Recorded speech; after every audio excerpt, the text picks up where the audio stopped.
Polda Sumsel rencananya akan menggelar press release untuk menjawab kabar simpang siur yang menyelimuti dana bantuan 2 triliun rupiah dari keluarga mendiang Akiditio.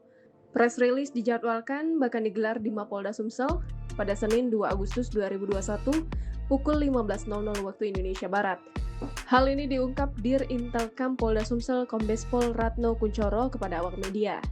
Ratno menjelaskan Kapolda Sumsel membentuk tim khusus dari internal Polda Sumsel termasuk ia sebagai bagian di dalamnya.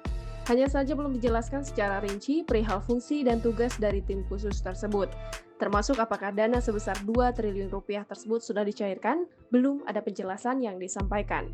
Ratno kembali menegaskan hasil pekerjaan tim khusus tersebut akan dijelaskan secara transparan ke masyarakat. Kapolda.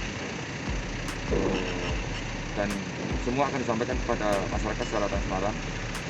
Kemudian saya tidak bicara teknis karena takut mengganggu kegiatan yang akan kita lakukan.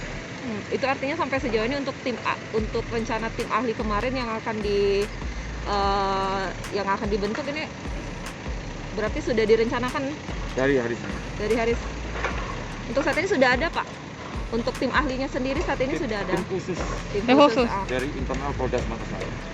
Oh. Termasuk saya di dalam.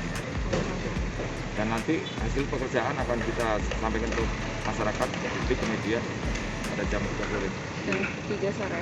Jadi sedikit penegasan Pak Dir, apakah dana itu sudah cair gitu? Saya tidak menjawab itu karena takut mengganggu kegiatan yang akan dilakukan. Jadi memang penegasan bahwa nanti sore itu Jam jam 3 3. itu press release tentang Permasalahan ini. dana itu tadi. Jawab supaya tidak muncul lagi polemik di masyarakat, supaya jangan sampai ada masyarakat yang bikin fitnah atau memprovokasi. Kita akan selesaikan nanti insya Allah jam 3 sore. Bertempat di mana Pak Dir? Di Kapolda nanti akan kita undang.